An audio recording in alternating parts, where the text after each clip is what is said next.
Tema muito importante para você que trabalha na defesa criminal: o requisito da contemporaneidade para decretar ou para manter uma prisão preventiva. Eu vou te apresentar nesse vídeo de hoje 3 situações concretas, todas elas com decisões dos tribunais superiores favoráveis à defesa e que reconheceram, no caso concreto, a ausência de contemporaneidade e, por isso, o STJ ou o STF concedeu a ordem em habeas corpus para revogar a prisão preventiva. Eu tenho quase certeza que 2 dessas 3 situações você ainda não conhecia.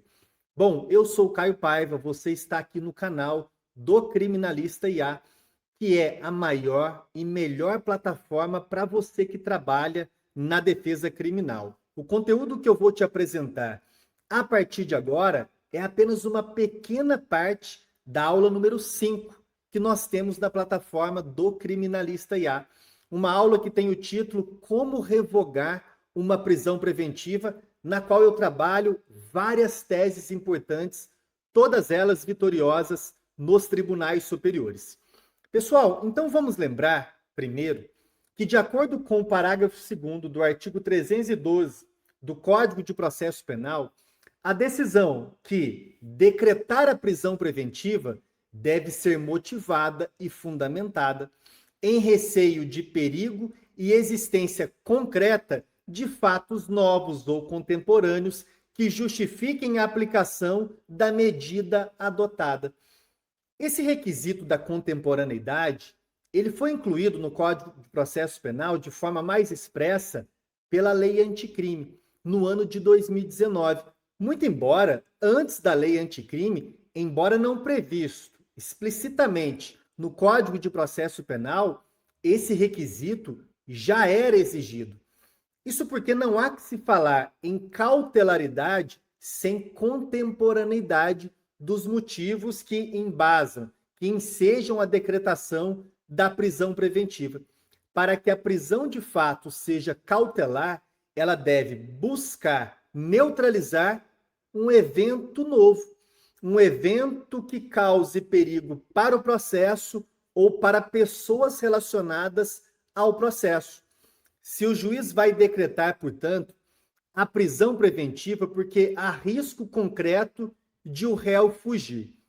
Esse risco deve ser amparado em fatos novos, em fatos atuais. E ainda, outro exemplo muito trabalhado na doutrina, e também há decisões dos tribunais superiores sobre esse contexto. O juiz decreta a prisão preventiva quando recebeu a denúncia para assegurar a instrução criminal. Isso porque há indícios concretos ali nos autos de que o réu estaria ameaçando testemunhas, coagindo a vítima, de modo que o réu é preso preventivamente. Encerrada a instrução probatória, partindo-se naquele momento para a fase de diligências ou mesmo para as alegações finais, imediatamente a defesa deve requerer a revogação da prisão preventiva. Isso porque o motivo que embasou a decretação da prisão preventiva desapareceu. Ele não é mais contemporâneo. A preventiva foi decretada para assegurar a instrução probatória. A instrução probatória se encerrou. Não havendo outro motivo novo ou contemporâneo, o réu deve ser colocado imediatamente em liberdade. Pois bem, vamos agora para as 3 situações concretas importantíssimas para você que trabalha na defesa criminal. E vejam que todas as minhas aulas, todos os meus materiais contam com slides. E nos slides eu sempre coloco a referência das decisões que eu menciono. Primeira das 3 situações, a ausência de contemporaneidade, quando a prisão é decretada na sentença condenatória com base na gravidade concreta da conduta ou na severidade da pena imposta. Comecemos pela segunda parte dessa situação. Não importa a quantidade de pena imposta na condenação, se é uma pena de 2, de 10, de 30 ou de 50 anos de privação de liberdade. Isso por si só não traz qualquer cautelaridade. O juiz não pode, assim, decretar a prisão preventiva na condenação porque a quantidade de pena imposta foi muito severa. Falemos agora rapidamente de quando o juiz decreta a prisão preventiva com base na gravidade concreta da conduta. O juiz pode fazer isso? Sim, o juiz pode fazer isso.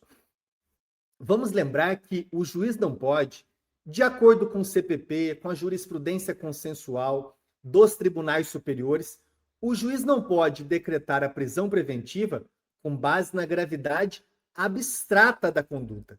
Mas com base na gravidade concreta da conduta, ele sim pode decretar a prisão preventiva. Pessoal, o que acontece em muitos casos?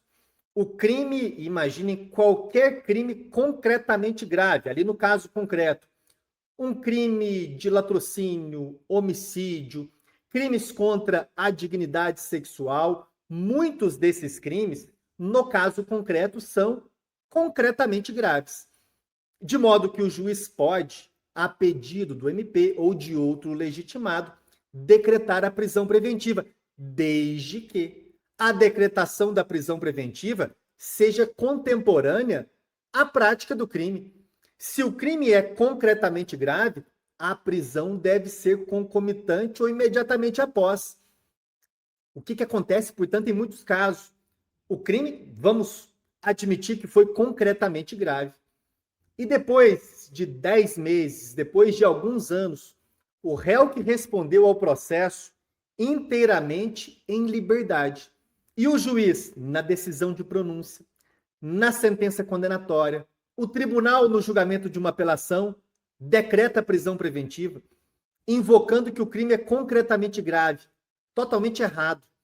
Não há contemporaneidade relacionada à gravidade do crime se a prisão preventiva não foi decretada em uma data muito próxima do cometimento do crime, como, por exemplo, na conversão do flagrante em prisão preventiva. Com muita frequência, esse assunto chega aos tribunais superiores. Réu que respondeu ao processo todo em liberdade é surpreendido na sentença condenatória ou em um acórdão que confirma uma condenação ou que reforma uma sentença absolutória ou ainda numa decisão de pronúncia em que o juiz decreta agora a prisão preventiva, invocando apenas a gravidade concreta da conduta. Não pode, a defesa deve buscar a revogação em HC para os tribunais superiores. Vamos agora para mais duas situações e acho que você não conhecia essas situações. Vejam só, uma decisão monocrática do ministro Og Fernandes de junho de 2026. A ausência de contemporaneidade para restabelecer prisão preventiva em recurso em sentido estrito do Ministério Público. Eu vou te explicar essa situação. Vamos imaginar que o Ministério Público tenha requerido a prisão preventiva. Ou que a prisão preventiva havia sido decretada, depois ela foi revogada, mas enfim. O Ministério Público requereu, o juiz não decretou, ou o juiz revogou uma prisão preventiva. Qual é o recurso que o Ministério Público possui? O RESE, o recurso em sentido estrito. O réu já está em liberdade. Isso porque o pedido do MP foi indeferido ou o juiz revogou uma prisão preventiva. O réu está em liberdade. Vamos imaginar que o réu foi submetido a medidas cautelares diversas da prisão. Pessoal, diversos tribunais do nosso país demoram para julgar o recurso em sentido estrito do Ministério Público, já que o réu está em liberdade, não tem ali uma urgência. Alguns tribunais vão demorar 3, 5 meses, às vezes mais de um ano. O advogado desatento, o defensor público que não conhece esse entendimento jurisprudencial, que tem um conhecimento muito superficial do requisito da contemporaneidade, vai simplesmente naturalizar o Tribunal de Justiça, o Tribunal Regional Federal, julgar procedente o recurso em sentido estrito do Ministério Público e restabelecer uma prisão preventiva, que já havia sido revogada lá na origem há muitos meses, e justamente por isso o MP recorreu. Cadê a contemporaneidade? O réu ficou vários meses, às vezes mais de um ano em liberdade, cumprindo regularmente as cautelares diversas da prisão, comparecendo a atos processuais, tese defensiva, que já vimos, já se consagrou vitoriosa, nesse HC julgado pelo ministro Og Fernandes em junho de 2026. Você atuando em um caso como esse, sendo intimado para o julgamento do réis e do Ministério Público, vai despachar com o relator. Se for o caso, também vai despachar, distribuir memoriais para os demais membros daquele órgão colegiado. Vai fazer sustentação oral mencionando essa decisão e destacando a ausência de contemporaneidade. Se havia, há alguns meses, há mais de um ano, alguma cautelaridade, desapareceu. O réu estava em liberdade e a sua liberdade não ocasionou nenhum tipo de perigo para o processo ou para pessoas que de alguma forma estão relacionadas àquele processo. Entendida essa tese? Vamos para a última situação, parecida com essa segunda. Temos aqui mais uma decisão monocrática do ministro Og Fernandes, também de junho de 2026. A ausência de contemporaneidade para restabelecer prisão preventiva revogada em concessão de liminar de habeas corpus. A advocacia amadora, a advocacia que tem um conhecimento apenas muito superficial do processo penal, do julgamento de habeas corpus, de prisão preventiva e requisito da contemporaneidade, naturaliza essa situação. Eu ganhei a liminar. O meu cliente está em liberdade. O tribunal local aqui, eu já sei, demora para julgar o mérito de HC com paciente em liberdade. Quando do julgamento do mérito pelo órgão colegiado, de novo, daqui a alguns meses, eventualmente daqui a mais de um ano, a advocacia amadora vai naturalizar que o órgão colegiado pode simplesmente discordar do relator, revogar a liminar e restabelecer a prisão preventiva. Você não. Você é um advogado criminalista estudioso, experiente, em especial que integra a nossa plataforma do Criminalista IA, vai se lembrar dessa tese defensiva, vai requerer a sua intimação para fazer sustentação oral no julgamento de mérito do HC, vai despachar mais uma vez com o relator, mencionar esse entendimento para que nem mesmo o relator mude de opinião, vai despachar, distribuir memoriais para os demais membros do órgão colegiado, do tribunal local, de um tribunal regional federal, e vai destacar a ausência de contemporaneidade.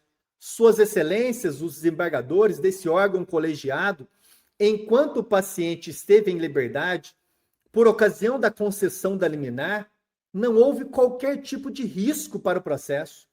O paciente está cumprindo regularmente as medidas cautelares diversas da prisão, está talvez com tornozeleira eletrônica, recolhimento domiciliar, à noite, nos dias de folga. Não trouxe qualquer tipo de perigo para o processo. Pelo contrário, em liberdade, compareceu a atos processuais, compareceu à audiência de instrução, foi interrogado, não há cautelaridade, não há fato novo, não há fato contemporâneo. Hoje, depois de alguns meses, às vezes mais de um ano, após o deferimento da liminar, não houve fato novo, não há um fato contemporâneo, a prisão preventiva não pode ser restabelecida. Gostou dessas três teses? Três teses relacionadas a esse grande tema da ausência de contemporaneidade. Se você gostou, vai gostar muito mais do Criminalista IA. Lá nós já temos, em agosto de 2026, quase 60 aulas práticas, assim como esse conteúdo que você está assistindo aqui hoje. Aulas práticas com muitas teses defensivas, principalmente teses defensivas nos tribunais superiores. Essas teses, que aqui você compreende de forma mais rápida, no nosso buscador de teses defensivas, você já encontra o texto pronto para exportar em formato de Word, já copiar e colar na sua petição de habeas corpus, por exemplo. E temos ainda, finalmente, um grupo no WhatsApp. Um grupo no WhatsApp em que apenas eu mando mensagem. Um grupo, portanto, muito organizado. Não é aquele grupo com vários bom dias, não é um grupo com discussão. É um grupo que tem uma finalidade predominante: compartilhamento da jurisprudência mais relevante e favorável à defesa. Em agosto, somos quase 870 membros e hoje mesmo, no dia 6 de agosto, olha só, eu já compartilhei lá no nosso grupo, inclusive, uma decisão do ministro Og Fernandes, coincidentemente, do dia 31 de julho de 2026, sobre a ausência de contemporaneidade. Tá aí, você está vendo no slide não, no meu compartilhamento de tela, como eu coloco as decisões no nosso grupo. Eu não mando a decisão na íntegra, porque eu sei que você não tem tempo para fazer essa leitura. Excepcionalmente, sim, mando uma decisão que seja mais interessante para você estudar. Mas, de um modo geral, eu faço isso. Dou um print na decisão, destaco os trechos principais e ainda encaminho uma direção estratégica. Mostrei também lá para os membros do nosso grupo que temos uma tese pronta lá no Criminalista IA, com jurisprudência relevante e também doutrina sobre o assunto. Bom, fico por aqui. Espero que você tenha gostado de mais um vídeo aqui do Criminalista IA. Se você ainda não se inscreveu no nosso canal, se inscreva, ative aí o sininho das notificações para que sempre que eu publicar um novo vídeo, você seja aí notificado. E se gostou, compartilhe esse vídeo, mande para grupos de advogados, colegas, compartilhe nas suas redes sociais para que esse conteúdo possa chegar a mais advogados criminalistas. Até o nosso próximo vídeo.